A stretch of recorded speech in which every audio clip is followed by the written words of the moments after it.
Good afternoon, and welcome to the final live of the year. Um, we are here. It is New Year's Eve, December the 31st, 2023.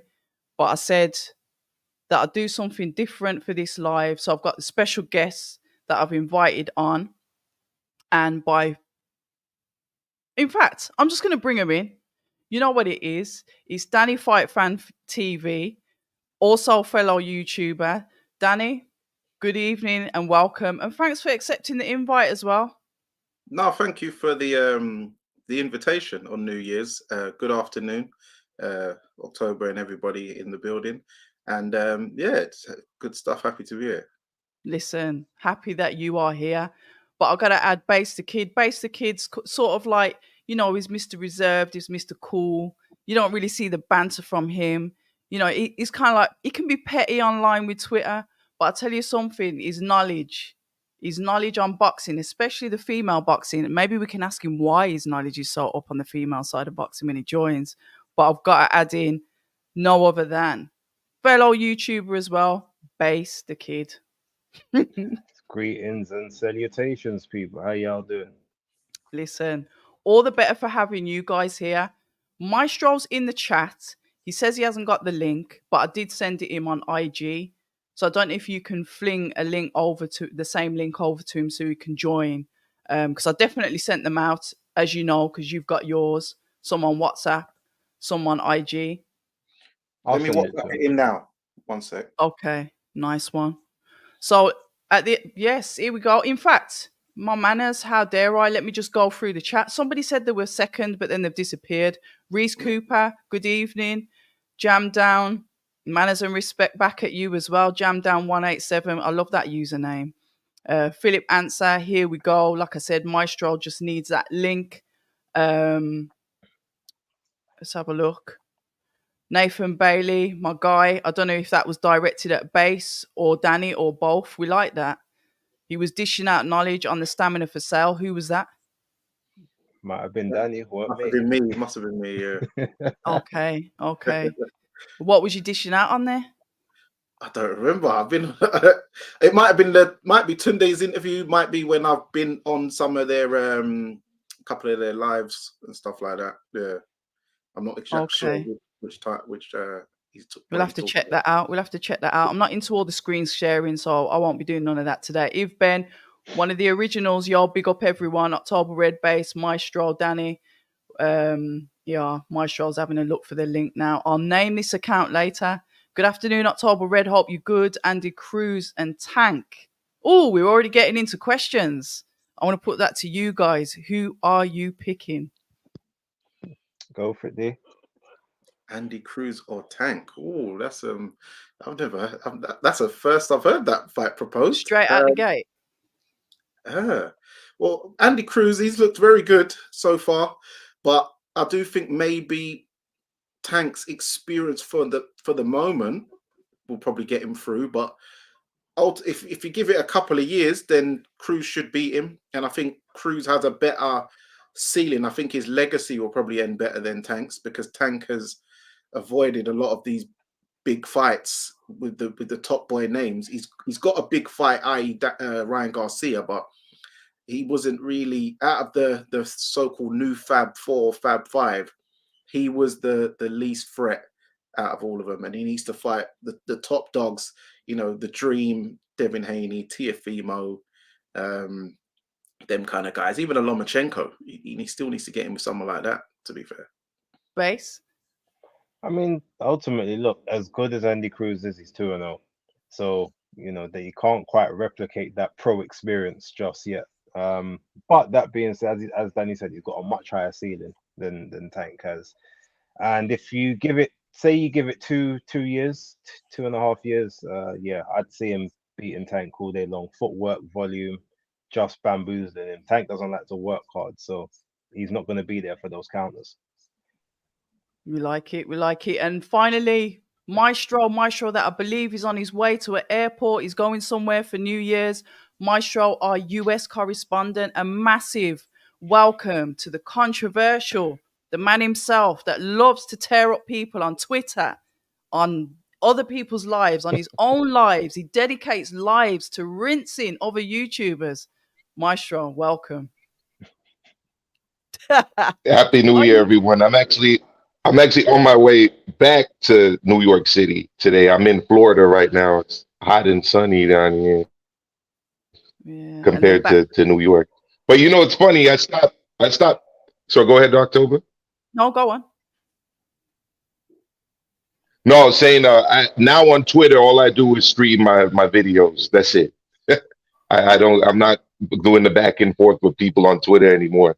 But I'm always up for a live debate. Yeah, we know that. The one thing about what, like I said, there's quite a few YouTubers, but I've chosen like you three especially, because you're very knowledgeable.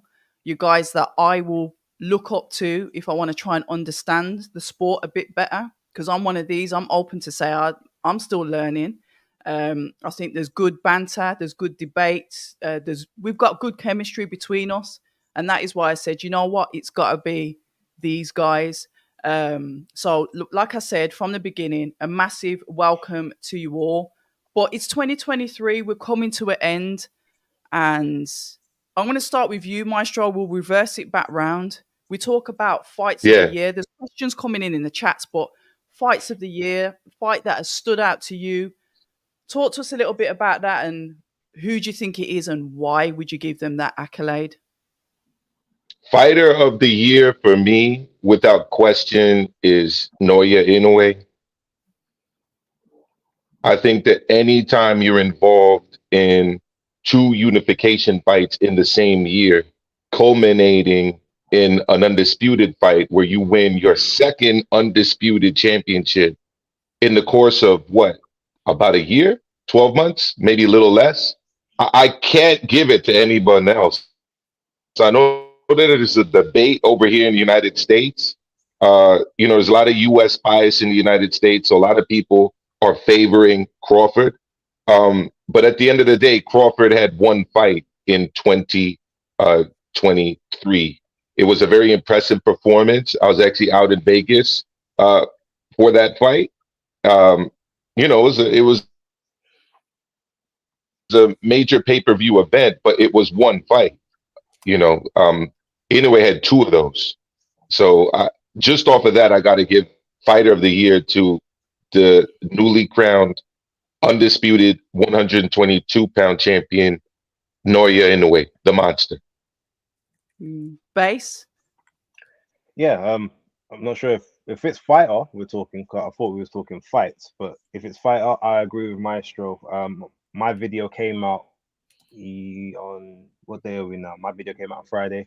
I picked Inoue. I didn't even have Crawford in my top 5, funny enough, just because he only fought once, even though it was a very impressive fight. But yeah, no arguments, no debates there. I feel like Inoue did it in 378 days, so essentially a year and a week and a half. You have to kind of give him that, because there's no other person that's done 2-time undisputed as quickly. I believe, I'm not even sure if Clarissa Shields did it that quick, and that's a whole different subsection of boxing to begin with. In the men's field, like he's done something that hasn't been replicated and may not be replicated within the next few years. So it's got to be him. Dani? For 2023 Fighter of the Year, I am gonna have to go with Naoya Inoue. Reason being, as similar to what Maestro said, within the 12-month period, he's become undisputed again, fought 2 good champions, and with the Fighter of the Year award, it's about what have you done for me lately. For instance, last year it was Dimitri Bivol with the Canelo and Zurdo Ramirez fight. But last year, I think and then pound for pound was different. So pound for pound and Fighter of the Year is 2 different categories. So I think now it's been established more that, because people was conflating the two.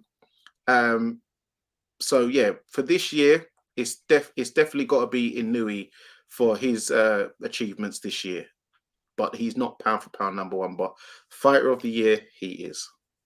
Who do Pound you for have pound. as pound for pound number one? Terence Crawford. Okay. And I was about to say, pound for pound, you've got all different kind of procedures and policies, and how you see it's very, very subjective with pound for pound. That's why I always stay out of it, because my idea of something may not be somebody else's. So I kind of keep out of that. But before I go on, I've got to say thank you to Aaron Daly for the super chat. Thank you very much. Thank you to all the guests that have joined us as well. It's New Year's Eve. You could be chilling out. I don't know. Maybe you're just bored on the settee, but we appreciate you showing up. Very, very much respected. D-Star Boxing, thank you very much for the $10. We appreciate that all. With Inoue, and do you think that us over this side, and I'm going to call us the West because I guess we are, I haven't got an Eastern correspondent. I would have loved to have got Zilly Zhang on, but we digress. Do you think that we sleep on boxers from that side of the world? And do you think Inoue has just literally blinded us with that skill that he's got? There's no doubt about his skill. Even though Tapales, even this time, I was on your watch along, Danny. We saw Tapales, he came to win. He did a better job than Fulton. He had more confidence. And he looked like he was really in the fight. Do we get, I don't know, do we get really gassed quickly on fighters because they're extraordinary, but they may not be the best? It's just that the competition, the levels that they've been up to when we say this is the fighter of the year. And that's just me playing devil's advocate. Anyone? Well, I would say overlooked. Not, I wouldn't say necessarily, because we've become familiar with fighters from the Far East, i.e., Manny Pacquiao. He's won Fighter of the Year before. He's been pound for pound number one once upon a time. So, and he's from the Philippines, which is not too far from Japan. Fighting in the US, though, right? Yes, that's where he made his big splash name. But he was winning world championships down at strawweight, which is now minimum weight, and the lighter weights back in the Philippines when he was on eating just a bowl of rice a day with no gravy. So we know about the struggle in his journey. I know, Base, you're laughing, but this is what he said in an interview. This is documented. So yeah, we've come to know about guys from that side of the world. There's been Olympic guys, so we know about that side. But I do know that on a whole, boxing, we still look to the US as like, oh, it's like music, innit? Oh, you ain't made it until you make it in the US, in the Big Apple. Like Madison Square Garden is the mecca of boxing. Now you got to go to Vegas. You got to fight in Madison Square Garden or Vegas. Yeah, we've had a nice little Indian summer with Wembley Stadium and Tottenham Hotspur and stuff like that. But ultimately, every fighter's dream, when you're a boxer and you're coming up in the game, you always want to go over into the glitz and glamour into America. I remember back in the day, even before Madison Square Garden, it was Atlantic City, because that was the Vegas before Vegas. Maestro would know all about that. So yeah, Donald Trump was running a lot of the fights out of there, featuring Mike Tyson. Later on, Arturo Gatti was kind of the last big star out of Atlantic City. Boots Ennis right now fights a lot out of Atlantic City. I was at his fight in July, but yeah, Atlantic City in New Jersey. So, but it seems there's a lot. Well, there is a lot of money out in China, because they knew he got 7 million for his last fight. So they're like, why does he need to go over to America? He's going to end up getting less money fighting in America than he would out in his own country, out in the Far East in Japan and so forth and so forth. So yeah, I think we do know about them, but we ain't putting respect on them as much as we should, because we still look at the American fighters as the go-to place, especially when you've got the LDBC brigade getting a bit silly as well. It does muddy the waters a bit. I don't know. Go on. Sorry, Maestro. Yeah, go on. Yeah, what I was going to say is that I disagree with some of what Danny was saying. I think that with Pacquiao, he really didn't make a name for himself until he kind of went up in the weight classes. The issue for me is that when you're looking at historically 122 and below, 118 and below, 115 and below, it has been overlooked. I mean, Japan has been running these divisions for a while now. And I don't just mean I don't just even mean Japanese fighters, but also Japan hosting fights featuring guys like Chocolatito, who was big in Japan before he was big in the United States. There's a Wow. future Hall of Famer that never gets any recognition in the UK and in the US, Doni Nietes, multiple weight division champion, one of the greatest Filipino fighters of all time. Unlike Pacquiao, Doni Nietes never went up in weight to lightweight, welterweight, etc. He's very overlooked. Right now, we got a guy, Kazuto Ioka. I consider him to be a future Hall of Famer. He was fighting today on New Year's Eve. I couldn't even watch his fight. That's like 3 or 4 years running now where I can't watch Kazuto Ioka fights. He's one of the best fighters in the world, definitely in the lower weight divisions. We never get to see this guy. We never get to hear about this guy. When I talk to Eddie Hearn about him, because guess what? Eddie has fighters that fight in and around his weight class. They don't even mention him as a potential opponent for Gallo Estrada or Bam Rodriguez. So I would say definitely the Asian fighters, especially in the lower weight divisions, are very overlooked. And those are only a few names. And like there's there's a lot more names than the ones I mentioned. No, Base? I totally agree. I mean, I almost wanted to cut Danny off, but I do believe in parliamentary procedure. Do you? Us as the hardcore-ish type community, yeah, we may know some of them, but even we don't know all of them. Like people like Kenshiro Taraji gets absolutely no respect on this side of the world, and he's one of the greatest champions down there at light flyweight currently. Him, Kayaguchi as well. You've also you've got Kazuto Ioka, as Maestro just said. Kosei Tanaka, who's still at 115, is a four-weight. He's trying to become a four-weight champ now. The only people that get any type of shine is almost when they move into bantamweight and beyond. So obviously we've got a new way as like the shining beacon, but then that's still you got Nakatani, who's just about getting a name for himself because he's on top rank cards, but he's on the prelims before the event even starts half the time now. So yeah, in terms of that market, there needs to be a lot more exposure, and I think part of the DAZN deal that Eddie Hearn done might actually work out in our favor in terms of seeing more of those lighter weights than the Japanese and sort of the Chinese, the Filipino, the Thai stars. But yeah, they need more exposure, but it's good that at least a couple of their shining achievements come through. But I think also that's a bit of a shame.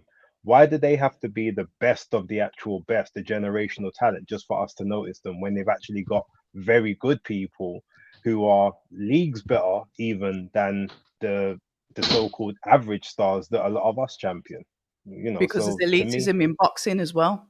well, it's familiarity, it's all that, but that's my point. It's almost like to have a different conversation, which I don't want to have on your live, but it's like I I shouldn't understand. have. Yeah, you know what I mean. Like, why am I have to celebrate mediocrity when there's people that are doing better or even just as good, or even better, but they're not getting the same amount of attention? Like, Because I think that's what we need to there's a stop. hierarchy. There's a hierarchy. There's a system, and it's kind of good that you've touched on that, because we can touch how the power shift. Maestro's kind of like saying, well, he never made it until like kind of like moved to the States. That's what I'm talking about. And now we're getting boxing shifting over to the East. We've got Japan on the map. Like we're watching, it's great sitting at 9 a.m. in the morning watching Japanese fights on Top Rank via Sky Sports. And now we've also got the Saudi Connect. There's a power shift going over to the East. And I'm not fussed, because as long as I get to watch boxing, I don't care where they're from or where I'm watching it. But what do you guys think of that when we talk about the business side of boxing? I'm just going to mute you, Maestro, because yeah. He sounds like he's moving furniture out there. Do you know what I mean? Oh, but yeah, when he comes back, I'll put it back on. Yeah, I location. I was getting burnt by the sun out here. My fault. No sun cream now. Yeah, the power shift is going over from the West to the East. Matches in Japan, like I said. And then obviously now we've got the Saudi Connect. And the Saudi Connect, it's like everybody wants that. I want to fight in Saudi because that's where the money is.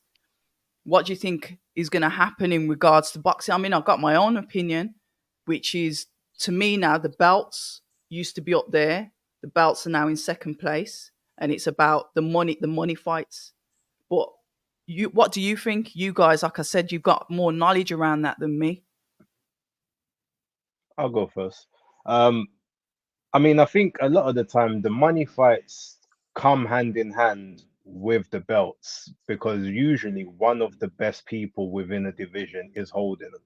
So you may not necessarily get all the belts involved, but more times than not, the biggest stars will find their way into a title shot because they create the money for the sport, and the sanctioning bodies are gonna want their belts to be a part of those events. With that being said, I mean, look, Saudi is it's the flavor of the month at the moment. That could last for a while. Saudi, obviously, Eddie also did the Abu Dhabi thing last year for Champion Series, which, funny enough, was supposed to happen again this year. No idea why that didn't. But there's always going to be, I guess, a section of the world whereby they're still going to have big nights. Like, for instance, the UK, we're always going to have big nights over here, whether or not people can get paid like they get paid in Saudi Arabia. There's always going to be big stadium or like very big arena fights or whatever. In the States, you're always going to have a Vegas because there's only going to be a select few like American boxers that are really going to gravitate towards the that Saudi bag. Most of them being probably like Muslim converts and stuff out, because those are the ones that are going to be invited before anything else. And then everywhere's still going to have their own little area, but in terms of like just a glamour, yeah, because Japan have always got their thing going on, even though the West never looks at what they do. Japan still has their thing, and their fighters still make huge amounts of money. And that whole eastern side of the world, they make money. Like, they don't need the West for anything. It's just an extra bonus if people over here know their stars. But someone like Inoue doesn't care if the US knows who he is, or the UK, because he's known and loved and respected in Japan. Probably every civilian over there knows who he is. So in some places, when the economy is self-sufficient and self-sustaining, the rest of it, like I said, it's a bonus. It doesn't have to be a be all and end all. And that could end up being the same way with Saudi as well moving forward. And at the moment, they're only really invested in those upper weights. So up until any time when it starts to trickle down, it's only going to be maybe the heavyweight division, whereby that they then become the new mecca of boxing. Outside of that, everywhere else is still going to have the same events with the other same people that have been fighting. Danny? Go on, Maestro, if you want to go first. Go on.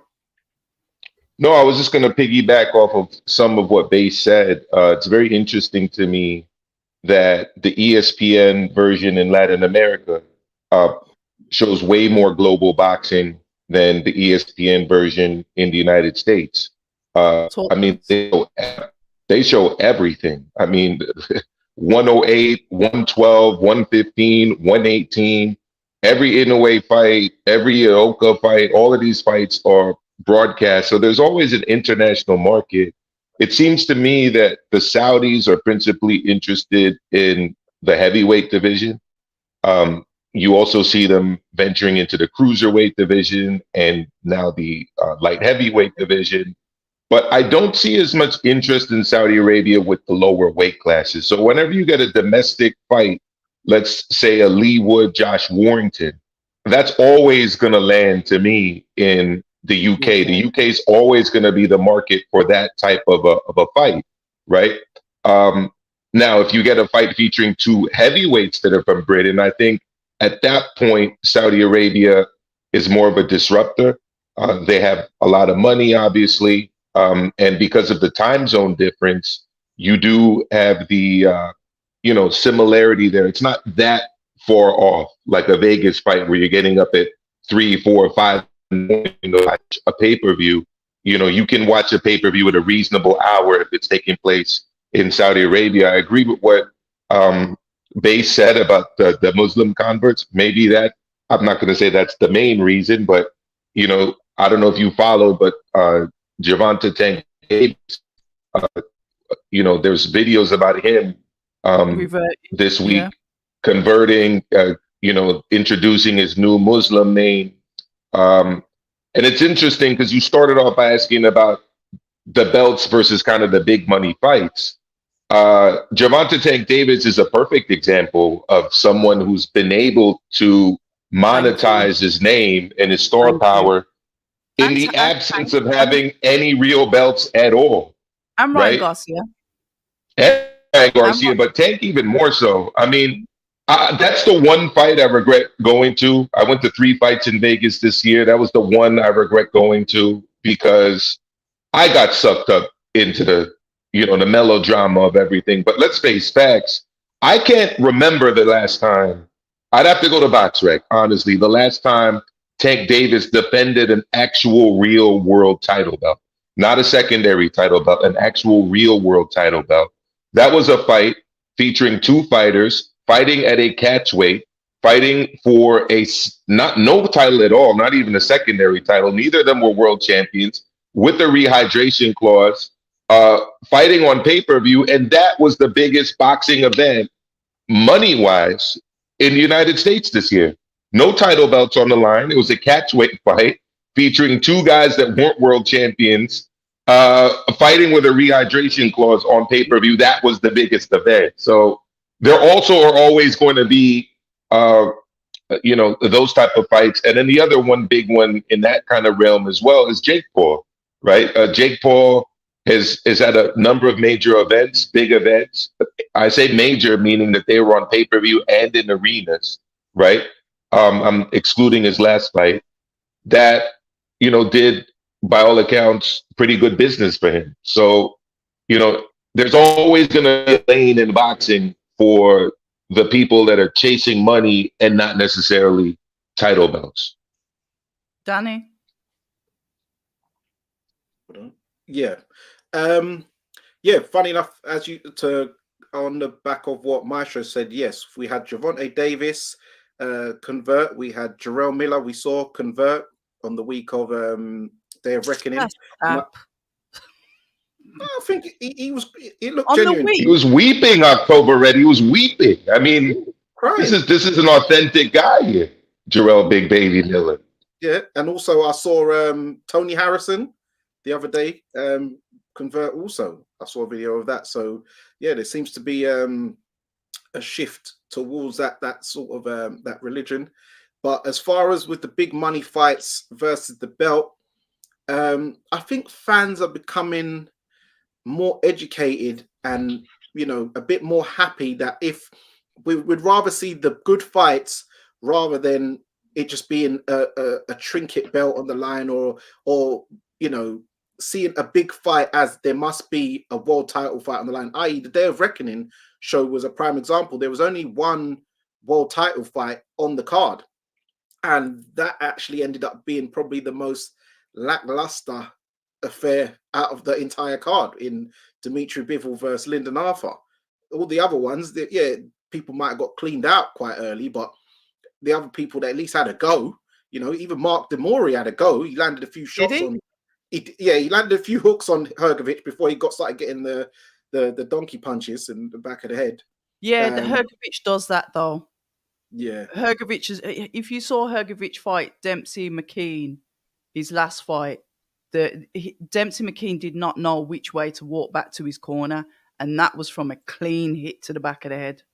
Yeah. If I'm training a guy fighting Hrgovic and I'm in the back with the referee, I'm getting it in his head. Watch the rabbit punches from and all fight week. I'm bringing it up in every interview as well. Yeah, and funny enough, I even predicted what was going to happen in another fight that happened in January.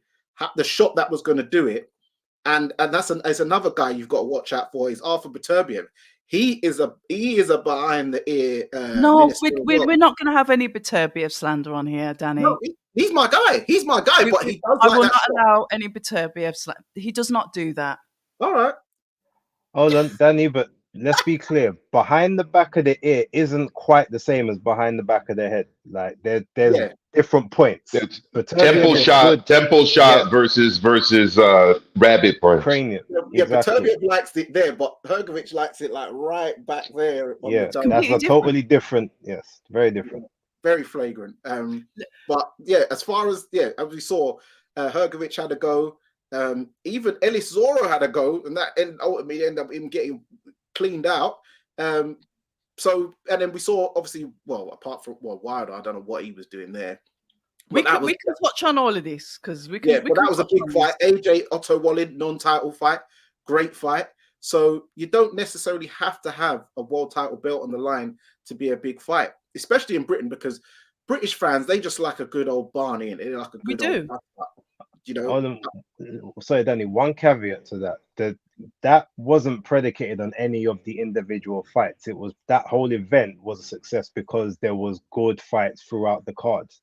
Know what? If it was just one of those fights on it wouldn't have done that well, even if it was AJ Wallin, because it as a thing by itself, there's not as big of a demand. It's because there was 8 very big names, or at least 10 big names on the card that people knew. That's what sold that. So that's a totally different thing to saying you can have big fights with no belts on the line. That's I agree. The only bad fight on paper on that whole card to me was Demori versus Hrgovic. Like, I was looking forward to literally every other fight other than that one fight. Yeah, true. And yeah, I know what you mean. You mean you've got to have a stacked card, similar to how, you know, the UFC likes to try and stack it, even though they do reload the dryer a bit too much for my liking with their cards.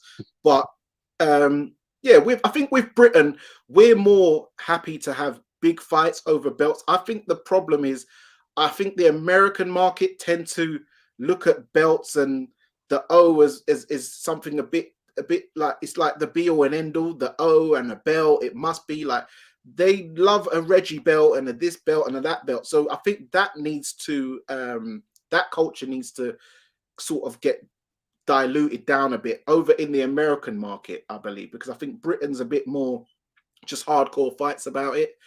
But yeah, so that's my opinion on that.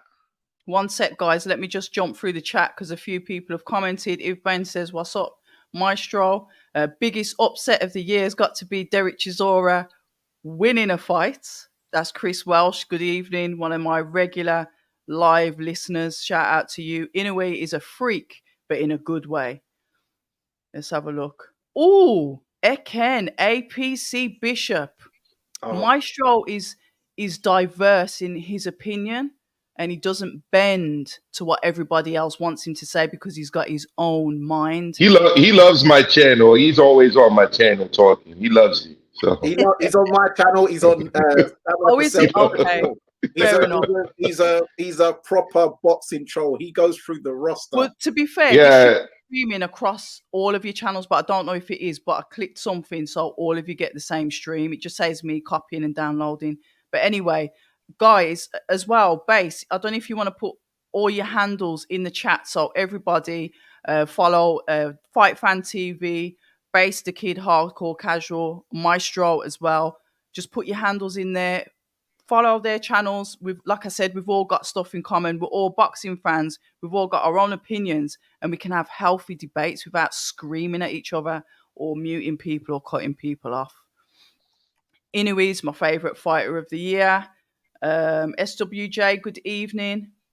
Good question coming in from Nathan. I'll come back to that. The troll's actually asking good questions in here. He's not really saying anything. Trump owns the rights to a few Mike Tyson fights. Well, that's interesting to know, Dan.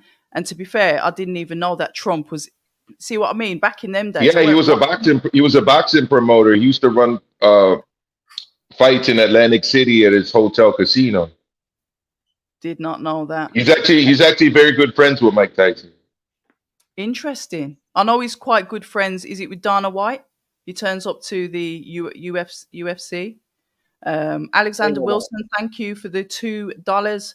Don't forget Tyson Douglas was in Tokyo. Got some history. Mike Tyson's Mike Tyson's actually the only boxer that's headlined in the Tokyo Dome twice. So that's a 50. Rumor has it. Interesting. Sorry, I interrupted you, Base. How many seat stadium? I interrupted that part. 55,000 seat audience. There you go. So rumor has it, though, that one of the reasons it went to Tokyo was that it was considered to be such a mismatch in the United States that they were finding it difficult at that point in Tyson's career to sell the fight, because Tyson at that point, you guys remember, was blowing through every opponent, and it got to the point actually where interest in him was starting to wane a little bit. But the interest and the fervor for him in Japan was huge. So he went out there for that fight. That was the second headliner over there. Yeah, and no one's been in the Tokyo Dome since then for in the boxing world anyway. No, just K1, just K1, I think. Interesting. Cordina versus Rakimov has to be the fight of the year for me, but I think a few people have forgotten about it because it happened so early in 2023. That's from SWJ, one of our regulars as well. Our Toby Bartlett, shout out to you. Toby likes the ring girls, but shh, don't tell his missus. What are we saying about Estrada and Bam? That's from Reese. What are we saying about that? That's the question. I want to see Estrada against a Kazuto Ioka. That's the fight I've been wanting to see, because that's of that era, that generation. To me, Bam is new gen. They still have unsettled business with the older generation that I'd like to get sorted. And like I said earlier, nobody ever mentions Kazuto Ioka's name ever in that division. And Estrada has had the opportunities to fight him and hasn't. So I want to see us. So he was supposed to fight him today, but he pulled out of the negotiations for that. It was supposed to be him fighting Kazuto Ioka today. Yes. Right. Yeah. Perez was a replacement opponent, the Venezuelan. Imagine if we ended the year on New Year's Eve with Kazuto Ioka versus Gallo Estrada. 2023 was already amazing. Imagine if it ended on that note. So that fight needs to happen, to me. We can talk about predictions for 2024 and what we'd like to see. There's already a few comments in there asking about Fury Usyk, and one of them that I think is a good question is the fight going to happen? But we digress, and that is for 2024. So we talk about fights that you've enjoyed, fighters that you've liked. I'm going to touch on trainers globally. When you think about a trainer, when you look at a trainer, who's caught your eye? And I get it. Loads of people say, oh, but he didn't have him from when they first turned over pro. He's polishing something that was already, a diamond, but he was just in the rough or whatever. But when you look at trainers and you see fighters that have improved with trainers, who would you say really stands out to you? I have a feeling Bass is going to say one of the ones that I'm going to say. I know who you're going to say, Maestro. So I'll let you have that person. You go first. The floor is yours, Maestro. All right. So one of the guys from the United States that I think is very underrated, that does not get credit, is someone who Bass is familiar with as well. He's out of New Jersey, and he trains Big Bang, Chinese speed, Chinese power. I'm talking about Zhang Zile, Sean George. The dude needs to get more credit as a high-level trainer for sure. I'll drop two more names. I dropped this name a lot, so this is nothing new, but I'm a huge fan of Mark Ramsey and his whole team out of Quebec. You can look at what he's done with Beterbiev. You can look at what he's done recently, too, with Christian Mbili, who I think is a big up-and-comer at 168. He's got other fights as well. Obviously, the Arslanbek fight probably took a little bit of shine off of that because he does train Makhmudov as well. And Mary Spencer, she's been beat a couple times as well. So his stock's a little bit, it's lowered a bit. He's still high, but it's lowered a bit now. But this is going to happen when you have a big stable, and he does have a big stable, right? Because you have other fighters that only work with one or two guys. He works with a lot of people. So whenever you work with a lot of people at different levels in the game, especially males and females, you're going to have different levels of success. But I like to look at the guys he's had the most success with, as well as some of the others.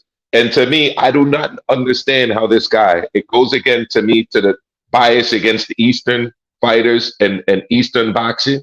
But can somebody please give Shingo Inoue some respect? I mean, this dude is trained not just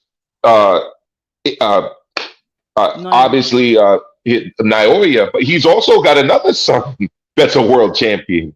Takuma, Takuma, yeah. Yeah, so he's got and he's trained these. You want to talk about fighters that have been trained by their trainers from ground up. He's trained them from ground up. And he's a former distance runner, very, very knowledgeable about sports science, about physical fitness and training, studied boxing. And you know, Japanese people, when they go into something, they take it super seriously. You just have to meet somebody learning English as a second language in London to understand that. I mean, you go by a library at a uni, you'll see Japanese people there until it closes studying. Very studious as a culture. So I wanted to drop three names. Those are the three names I would drop. Danny? Well, I think the obvious one, I would say Bomac.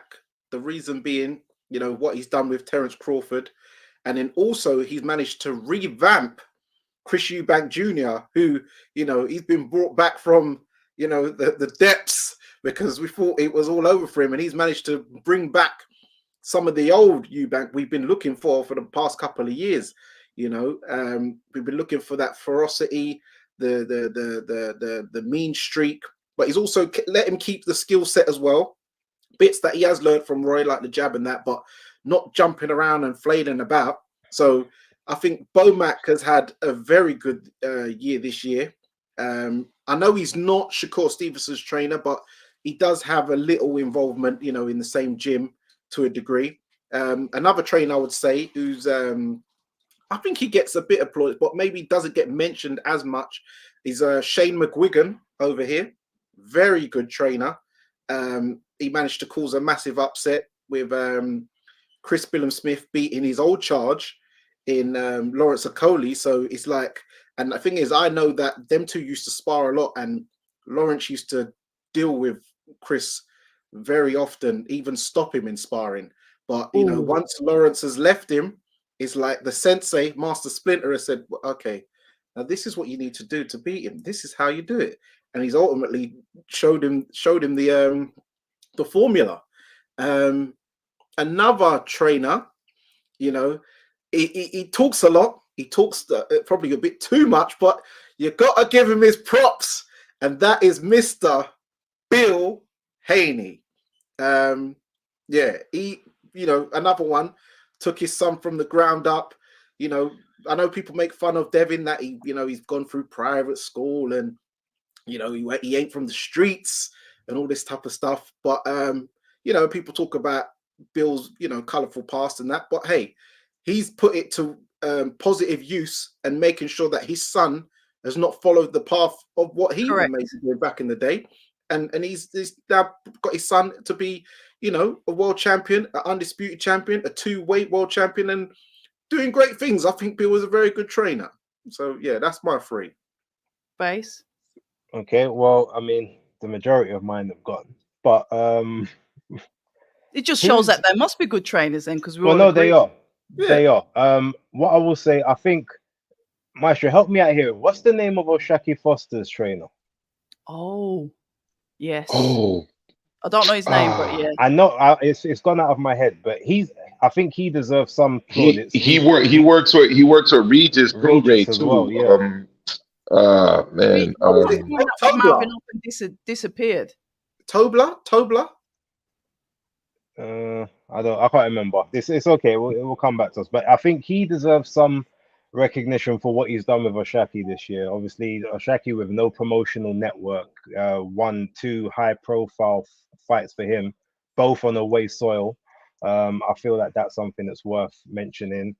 Robert Garcia, he's got to get some mention for what he's done with BAM this year. Obviously, you know, coming through, winning the title initially with the broken jaw, coming through all of that, and also, you know, winning the massive unification with Sonny Edwards. Outside of that, I mean, there's a lot of good trainers. To be honest, I think maybe we might have to give Ben Davison a little bit of plaudits as well, because based on his track record this year, like obviously his wins well eclipse his losses, and then outside of that, you know, everyone is now saying AJ's back, and it's the one time that he was working with Ben, whether it was for 5 weeks or whatnot, even though Ben's been working in the background before, supposedly. they say, "Oh, this is the best AJ's looked in a long time." Well, you've got Lee What? Wood. You've got Well, Jordan yeah, Gill.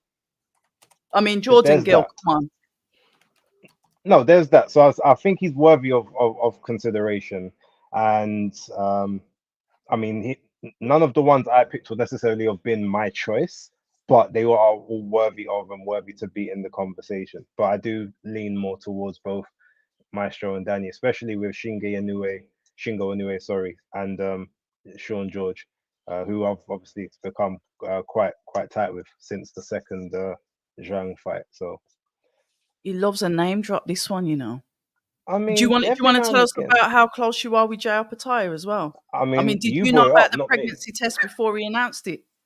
I mean, that's your that's your business to expose. I didn't say anything about Jai. It's all right. It was coming. No, it It was wasn't. basic was coming. We know it was No, coming. You see this geezer I here. don't He need to just slick sprout with that. it, he just No. throws it in there like, yeah, you know, Sean George and I on the DMs, you know, FaceTime. Well, is it true that he's going to be the main sparring partner for Tyson Fury? Because if that is true, that's great sparring for Fury, but ahead of Well, the no, Usyk but fight. Jai said that himself in interviews. He Oh, I said thought you meant Zilly Zhang. Sorry. no. They goes. He said that if they apparently it was a part of the contract that he had to do some work with him, but he said that he's waiting for a call, and when the call comes, they'll sort it out. Until then, he's does not thinking about it.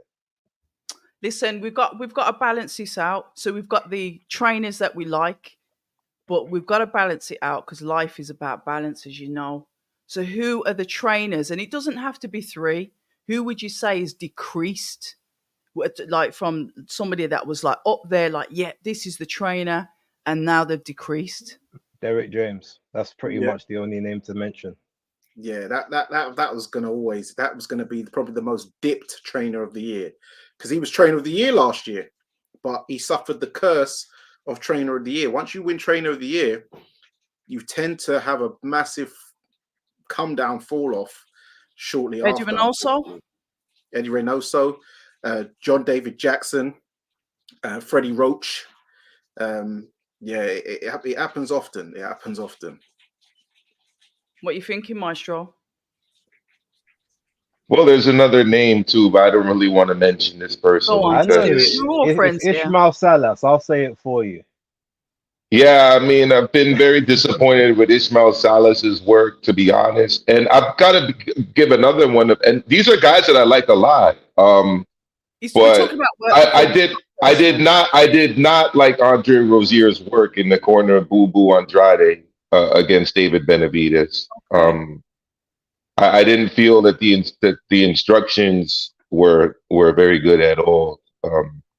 You know, and look, it's difficult because you're talking about somebody fighting an uphill battle, right? In terms of Boo Boo fighting David Benavidez. But you know the instructions, and people can go back and watch that fight. You know, and I know bases with Salas, it's the Joe Joyce preparation with Zhang.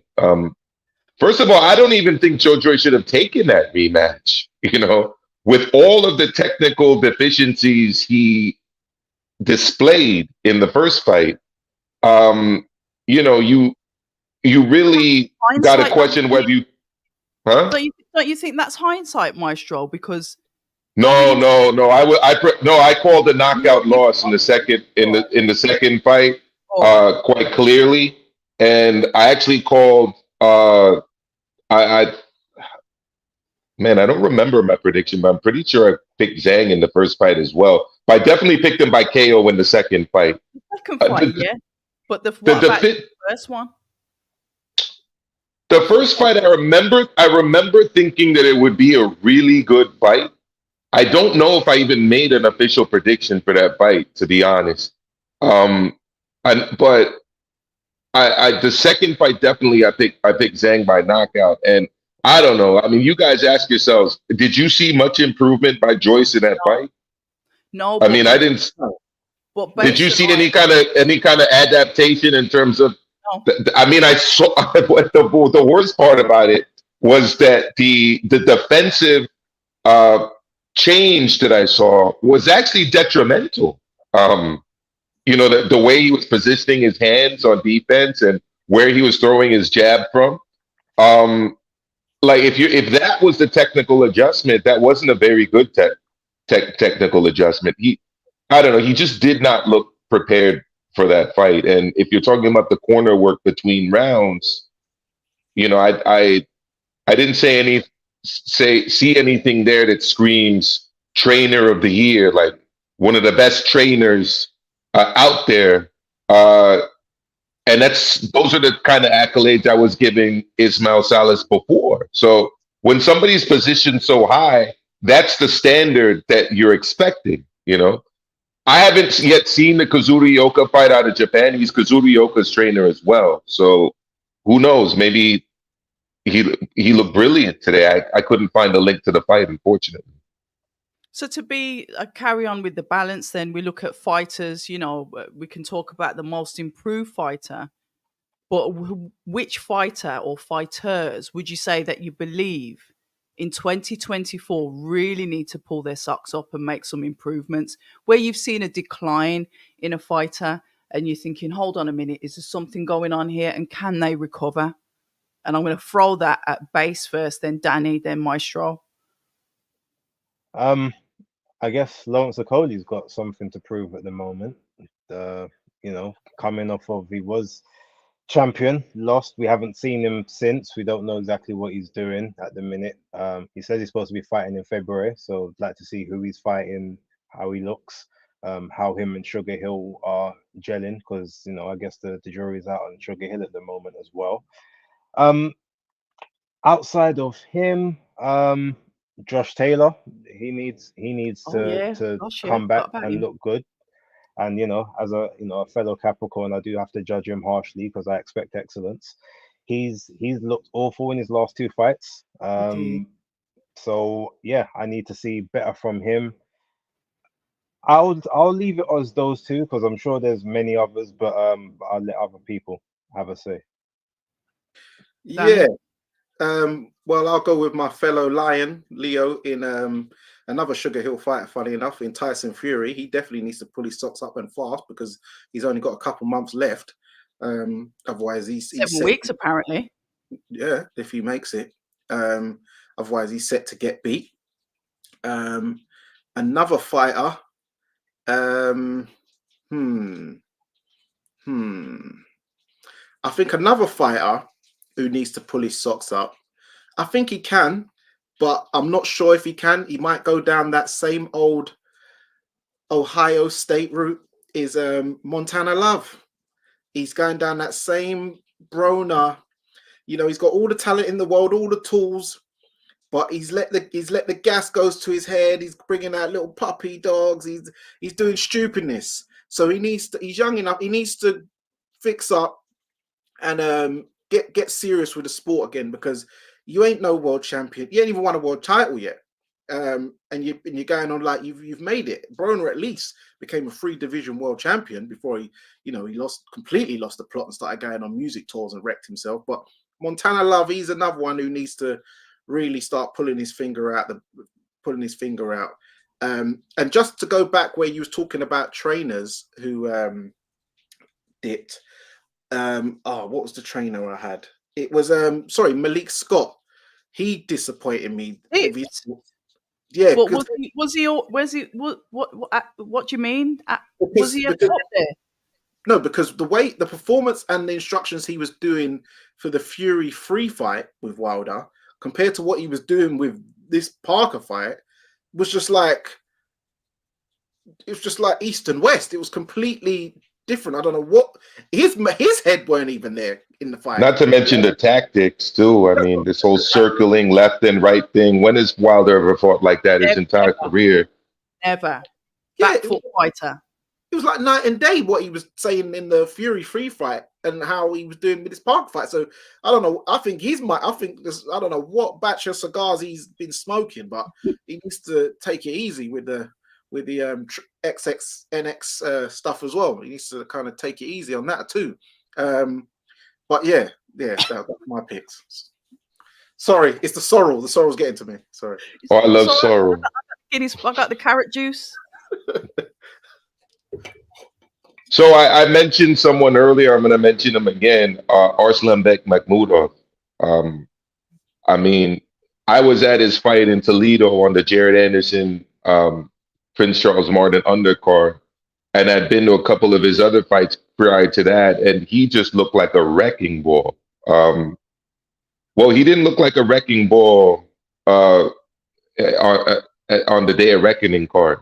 You know, he's got to make a comeback because he's not young either, despite his his experience level in the program. He turned pro rather late, so he's got some catching up to do rather quickly. The other name I got to mention, and this isn't just based on the last performance; it's based on the performance prior to that, so the penultimate performance as well. And I'm talking about Regis Prograis. I mean, Regis looked terrible against Danielito Zorrilla. Was incapable of making even the most rudimentary of adjustments. Um, I actually thought he lost that fight. You know, Danielito Zorrilla was ugly, but he was effective. Okay. I thought he edged out that win. And then he literally got shut out. He didn't win a round against Devin Haney. We're talking about a guy who many consider to be the man at 140, a guy who many considered to get the short end of the stick against Josh Taylor, and who was positioning himself as somewhat of an uncrowned champion until he won the vacant title. Well, I mean, for somebody of that level to get shut out by somebody making their debut in the weight class, regardless of how good Devin Haney is and how well trained he is by Bill Haney, he didn't win a round in a fight where he was defending his title. Want to talk about catch up? I mean, he's probably at the top of my list. Maestro, what's the name of that top ranked prospect? He lost his penultimate fight and then he drew the last one, but they've been matching him really tough. He's also got to step up. I can't remember his name off the top of my head, though. I know you'll know it. What weight class? He's one of the lighter weights. I think he's like 140. Lost his last fight. He drew the last fight, but he lost the fight before that. He's like but he's been matched really tough. At 140, top rank. Oh, Who's at 140? I mean, they just lost the guy at 140, the Golden Boy, the Rick Meridian fighter. Man, it's the morning over here, guys. It's not him. It's one of the black prospects, but I just can't remember his name. I'll have to get it and I'll put it in the chat. Okay. Yeah. Improved fighters then. Who is the most improved fighter for 2023? I was talking about Arnold Barbosa is the name that came to mind, but not him because he's undefeated. Yeah, no, not him. Yeah, not him. Okay. Improved fighter. Most improved fighter? Yeah. Most improved. That's a good question. One that I haven't thought of. Off the top of my head, I can go back to Oshaki Foster. He's improved a lot. I mean, he looks like he could be the man in that weight division, and I don't think anybody was really saying that a year ago. Definitely not 2 years ago. So he's improved a lot. In terms of a major name out there, not even that. I don't care about names. I just care about the fighters. So who? Come back to me. I'm going to think of a better answer. Dani.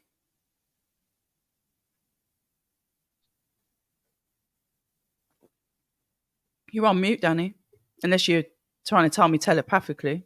No. Oh, sorry. The most improved fighter. Do you know what? I know. This person has had quite a long career anyway, but I would say Joseph Parker. Facts. A good one. That's a good one. Facts. Yeah, I picked Joseph Parker. And it's been really good the way he's took this year. You know, if you go back to the end of last year, where he got slumped, he was in a heat, bludgeoned by, Joe Joyce, and the way his mentality to come back, stay active, 4 fights this year, And he's looked really good. Apart from, all right, say the first one back after the loss, and this just shows That you why. massive, yeah. He didn't look good in that one. No. But that shows why you need to, get your confidence back. And then after that, he's just been on a roll. Do you know what I'm saying? Yeah. So I'd give it to Joseph Parker for me this year. Base. Oh, Maestro, I just remember the Jahi Tucker. That's who I was thinking. Oh, Jahai Tucker. Yeah, he's from Long Island too. Yeah, he needs to kind of step it up this year. I think his contract's he coming does. up soon, so he needs to get it. But he's a good prospect. That's a very good one, Base. That's a very good one. I was actually at that fight that he lost. Yeah. Yeah. Okay, so most improved. You know what? I gotta be honest. Well, there's two people that realistically you can kind of say, but the main one, I'm gonna have to go with Daniel Dubois because he, the experience he got from the Usyk loss, was telling. I agree. His link up with Don Charles seems to work well for him and his mentality. Like, even though I didn't give him a round, I gave him one round in the entire fight, and it wasn't even the fifth, surprisingly enough. But he hung with Usyk in the first couple, and he showed some decent movement. He still got a bit too much of a stiff upper back, but like what he done against Jerome Miller, that showed the improvements, not just from his technical aspects and his punch selection, but also the mentality and the heart. So for this moment in time, I'll have to kind of give it to him. I'm trying to think, is there any others that I would want to? I got one more name while you're thinking, Base. Go for it. I was gonna say Lee Wood, especially coming off of the loss that he had. He's bounced back pretty well, and I think he'll only be better once he moves up in weight. So I think he's got consideration too. I wouldn't say it's most improved though, because his improvements happened last year. He's sort of on his, not a plateau, but he's kind of near enough the same level to where he was last year. That's when the improvements happened really at the end of 2021. So you're talking, okay, so just so that I understand now, the improvement has to have occurred in 2013. Got it. Yeah. 2013. 2023. I'm stuck in the past. 2020. I wish it was 2013. That Miami sticky icky. That's why he keeps on going on to mute and the camera cuts off. That geezer's blazing that Miami. No, I can't lie. I wish it was 2013 as well. That was a really good year for me. Yeah, me too. Huh?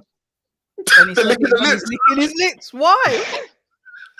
It was just a year I was extremely successful between 2013 and 2015. Well, 2016 as well, but that was my little run before I had to reinvent. So most improved 2023. That's a tough one, because you're talking about someone who's fallen and has been like kind of almost resurrected within the same year.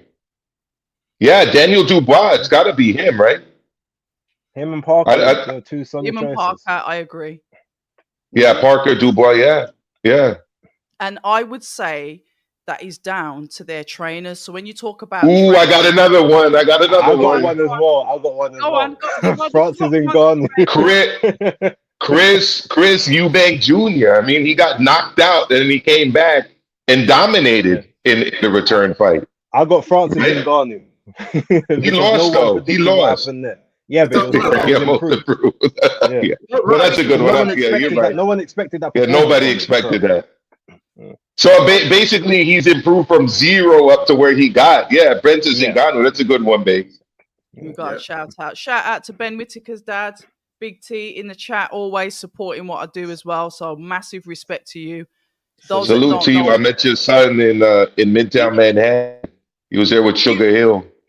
He was a boxer as well. Tony was a boxer himself. He used to fight as an amateur against the coach that I use for my training. So that kind of small circle there, top of West Mids, we'll keep it as that. So shout out to you, Tony. Lovely guy. Happy New Year, Cornell, a fellow Brummy. I like to see these Brummies. I think this might be one of yours, Maestro. Shouts out to the legendary Maestro Boxing. Oh, I appreciate that. That's my guy, Sly Tendencies. Yeah, obviously. Obviously, we're getting some support for Zilly Zhang. Yeah, hit the likes if you haven't. And thank you, those of you that have just joined or have been sat here for a while. Forgive my manners. This is the 2023 review, and I'm joined with special guests. They've put their handles in the chat, guys. If you want to keep doing that throughout the chat, that's fine. We've got Maestro, our US correspondent. We've got Dani, Fight Fam TV.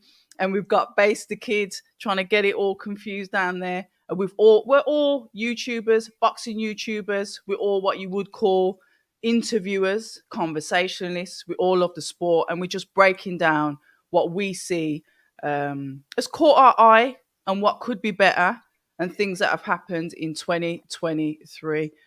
Oh, let's have a look. Hold on. Are any Well, of they're you the handles right there. Yeah, it's all right. It's because I'm on the widescreen because of the chat. I'll have to hide it. Any of you going to the IBHOF? I'm from the UK, but going out for the first time to see Jane Cout.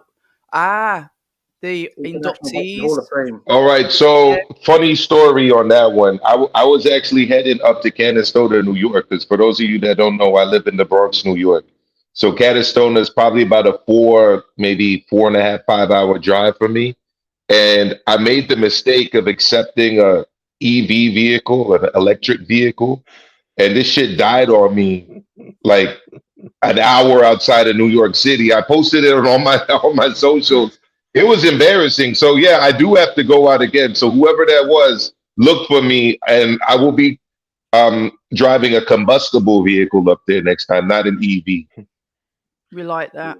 Ellis Palmer, Jamie Moore, and Shane McGuigan, both brilliant trainers. What about Bill Haney? Yeah, we've mentioned that. We've got another Ring IQ Boxing Talk. Shout out to you, and thank you very much for the US dollars, $4.99. Shout out to the Capricorn Brother Base for the excellence in Capricorn affairs. Bon you I do lot. what I can. Librans, man. Where's the Librans? I Ade don't care about Oladipo. you. Ade Oladipo. In fact, what I will do is give a massive shout out to Ade Oladipo. He started off, he's the green chair, a boxing purist, analyst, who's gone from YouTube, and forgive me if there's steps in between, to DAZN, and now he's doing like football presenting on Amazon.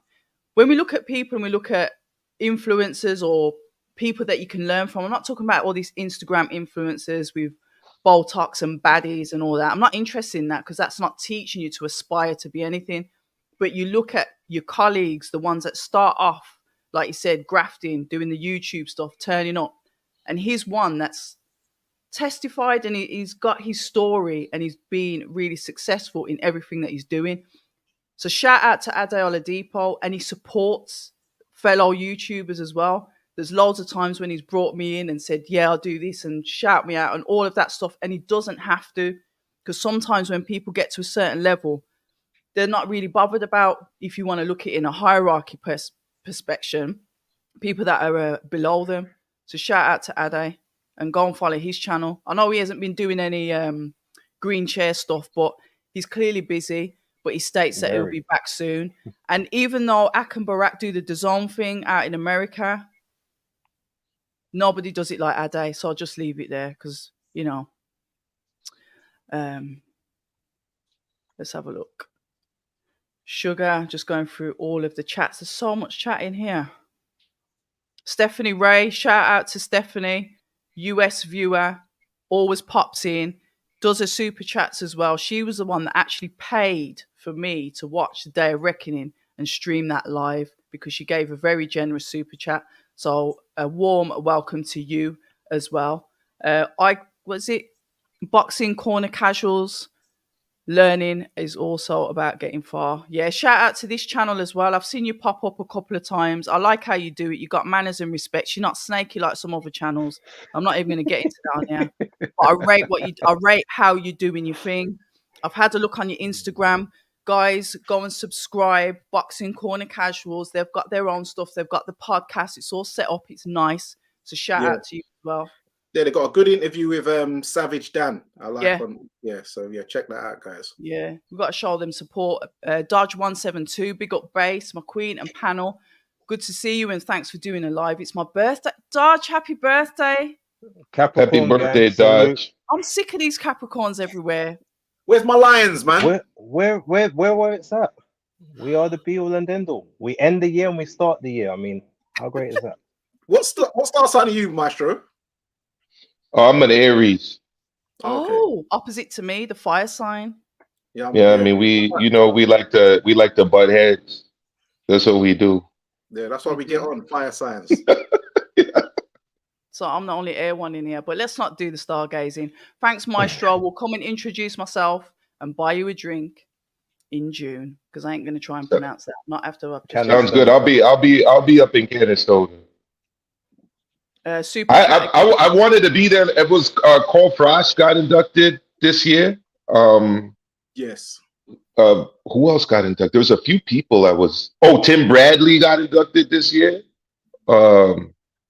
So the crazy thing about that too is that I didn't go to the Teofimo Lopez Josh Taylor fight on the Saturday in order to go up there on the Saturday. Boy, did I regret that. It's one of them. Super chat, WM Boxing Views. Shout out to all 4 of the channels. Music is going to school Fury twice.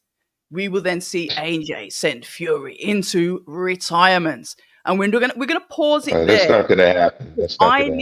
I need you guys to give me your opinion on promoter of the year. Who is the promoter of the year 2023? Because we've had some interesting stuff happening in the world of promoting. So yeah.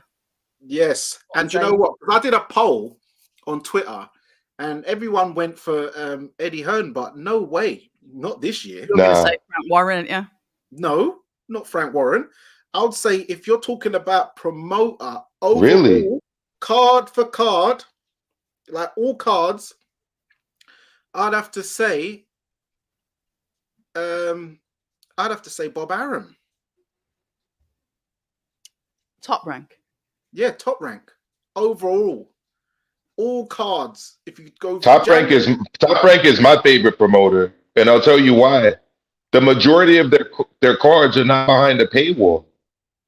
The problem with Matchroom for me this year and the Zone is that a lot of the big fights I wanted to see, and some of them were not even like huge fights. Like to me, I'm sorry, like Regis against Devin Haney, that's not like a blockbuster fight. That's a good fight. That's a fight that would have been HBO World Championship Boxing when I was a kid, or Showtime Championship Boxing. That would not have been on pay-per-view, but they put it behind the paywall. So once you start doing that, I'm agreeing with Dani. Like you remove yourself from the conversation. The majority of the top ranked shows were not pay-per-views. There was a couple like Haney versus Loma. But the majority you could watch on regular ESPN. For that reason, I'm also selecting Top Rank.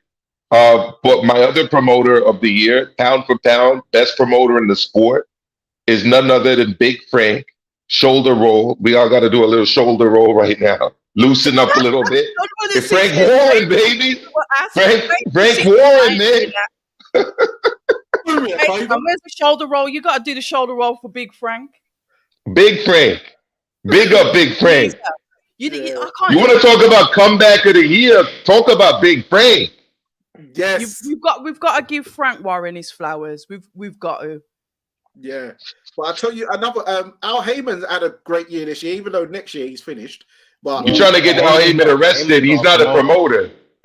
Yeah, but PBC is not even a promotional company. PBC is not a promoter. No. So they're essentially an advising / PR group.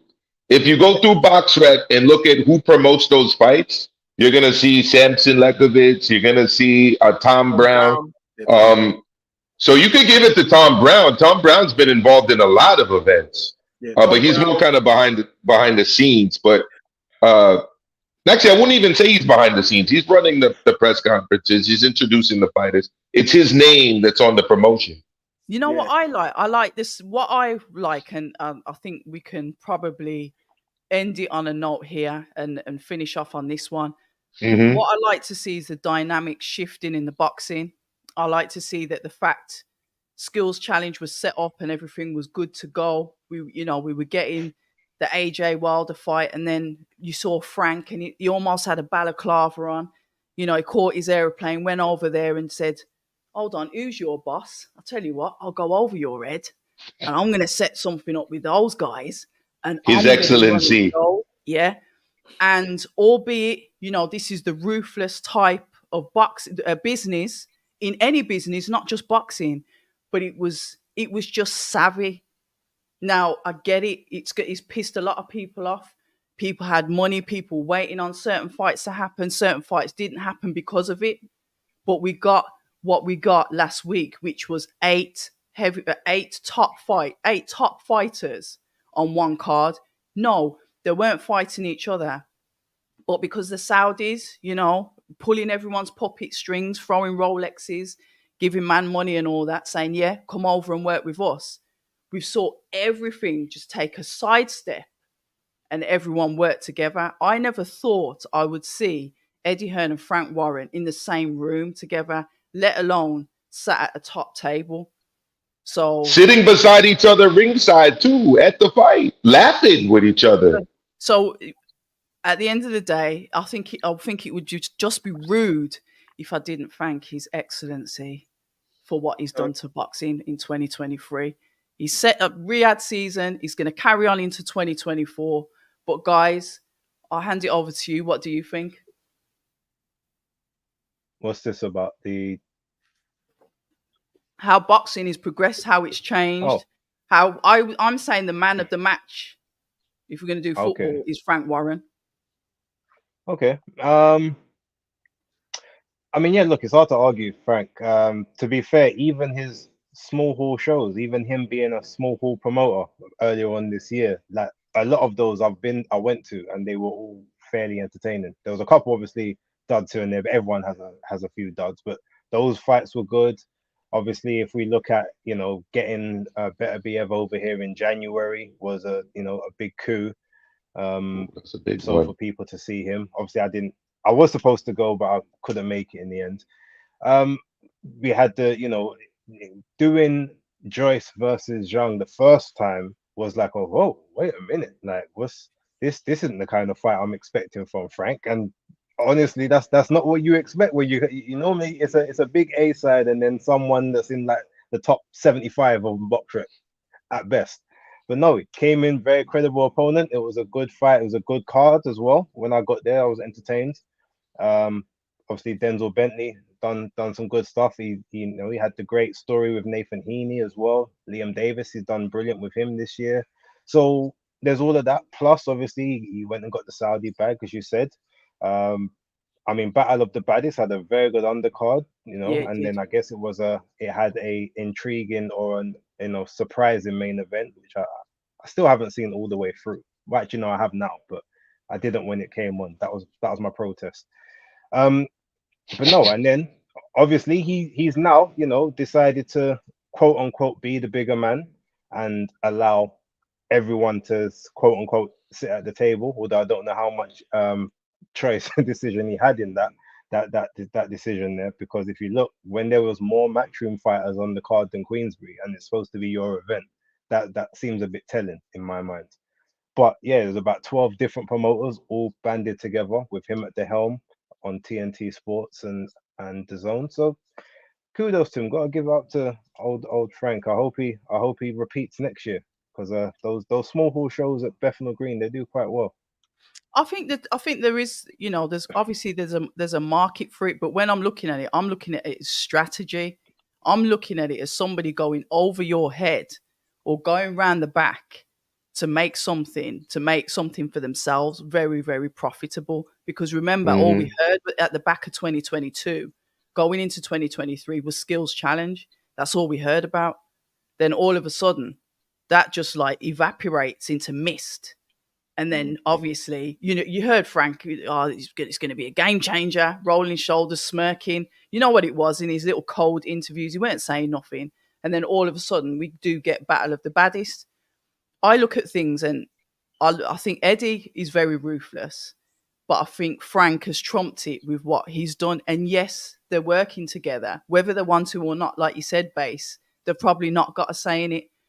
But for the fans, it's actually good to see that happening, because now we will start to get those promoter versus this promoter fighters fighting each other. And that is what we want to see, because not every promotional company has got the best stable. The fighters are scattered out across all stables, across how many promoters, not just in the UK.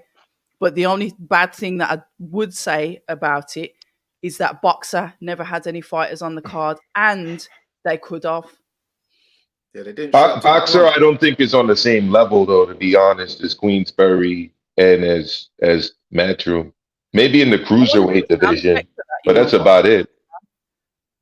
Go But carry on. I did want to.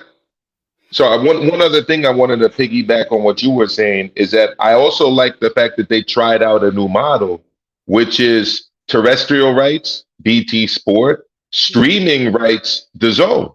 I'm hoping that that leads to something that can create more cross-promotional fights where both entities get a share of the pie, but they divide it according to that way. Because at the end of the day, DAZN is primarily a streaming platform, and BT Sport is primarily a set-top box platform. So if they can continue to make that work like they did for Day of Reckoning, I hope we get to continue to see big fights featuring, or big fight cards featuring, Matchroom and DAZN fighters. I think once you bring Boxer into the picture, it complicates things, because then you have to deal with the rivalry between Sky and TNT Sports, right? Because they kind of operate within the same domain. That's just my observation from here in the United States. No, I hear you. Danny, sorry. Yeah, and with Frank Warren, the York Hall stuff is good. You know, you had good fights like, what's his name, Dennis McCann versus Baluta, even though that was a funny ending. And that was a fight where I thought, oh, that you're pitching one of your prospects, like he's pitching them in hard. Like I went out to Poland this year to a Frank Warren show for Dubois Usyk. So you know he's getting locations out. He's getting locations in there, like Saudi, Poland, England. He's doing bits, Mr. Frank. So yeah, I like it. To be fair, that wasn't his show in Poland. That was actually it's Krasiak, wasn't it? Yeah, K2. that was them. No, it was a KO Promotions, the That's Polish outfit. Sorry. With Riyadh Season. In Poland. Sorry, not Riyadh Season. I mean Skill Challenge. Skills Challenge. Yeah, that's what I meant. Skills Challenge. So what Frank like? But one thing Frank did do though, Danny, is he brought China into the picture, because he got options on Big Bang with that fight with Joyce, and that potentially opens up a new market for Queensberry. I mean, there was like almost 500 million people watching that rematch in China between Big Bang and the Juggernaut. Yeah, and it seems like he's got hold of Fabio Wardley as well, which is a good little scout to get hold of as well. Fabio Wardley is multi-talented. He's, when you say that, he can do the punditry. He can obviously box. He's got a good TV image. So I see his career set up long past boxing. He's witty. He's sharp on the social media. I do like watching Fabio Wardley's fights, but listen, these fights have already happened. We could another guy that needs to come back. Can I just say one fight from the small halls that was really good? And if anyone hasn't seen it, I would implore them to go watch it. It was Joshua Frankham versus something Davey. It was on the same card that Elizoro fought Luca Diortenzi. In terms, sorry. No, I'm saying I would have watched that because I watched. Yeah, no, it was Queensbury. It was a Queensbury card. Joshua Frankham versus, I think it's Luke Davey. I think his name is.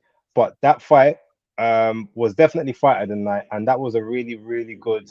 If more people had seen it, that could have been one of those. You could have called it maybe a domestic fight of the year or something. But it was a really good fight. If anyone hasn't watched it, if it's on YouTube, I would implore you to go check it out. Nice one, guys. We're gonna Is it just base that's frozen, or have I frozen as well? No, base frozen. Can I make a request of the people, please? Go on. Then, I have not seen the Kazuru Yoka fight. I've looked into all of my sources, my Russian sources, my Asian sources. I can't find it. So if anyone can send me a link on social media or using my email address, I'd really appreciate it because he's one of my favorite fighters and always try to watch his fights. Any final words from yourself, Dani? Just be safe tonight, guys, wherever you go or whatever Oh, you do, and hope you have a happy new year. And be sure to support all 4 of our channels into the new year, because I'm sure we're going to bring you even more bigger and better product in 2024. So just support. And thank you for all the new subscribers as well to Fight Fan TV Live. Hope you've enjoyed the content on the Neutral Corner podcast and so forth.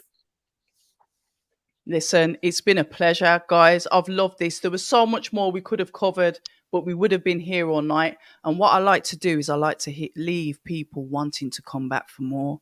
So guess what? We're going to do it again. We'll drop the surprises on you, but we'll do something like this again. Yeah, let's do it Oh, again. Definitely. before we sign off, we all must give manners and respect to Miss October Red Media. She's done a phenomenal 2023, amazing, and she put this live together. She brought all of us together for this, and she's the reason this is taking place. So I want to thank you for all your hard work and the help that you've provided to me and others this year. It's much appreciated. You are one of the treasures, and you must be viewed as such. So everyone in the chat, round of applause for October Red. Oh, bless. Thank you. Yeah, hit the like button. Hit the like button. And yes, Yeah. October, and well done. Like the way you've built your brand and your channel, kudos, and enough big ups and respect, because Yeah, to all of us. We're all building brands. but I'm saying to you, and you actually, I don't know if you managed to see on Twitter, but you actually won Media Outlet of the Year from the Fight Fan TV supporters. It's a voting poll. You was against the big dons as well. IFL. Imagine no sponsors, and I get that. I'm touched. It's up I'm there. touched. Listen, till the next time, I'm going to end it here. Let's have a safe evening. You know, don't do any stupid stuff, but enjoy yourself. And remember, tomorrow isn't promised. So make the most of your loved ones. That's the only message that I'll leave you with this evening. I think we're going to end it there. And you know what we say at October Red? Stay ready.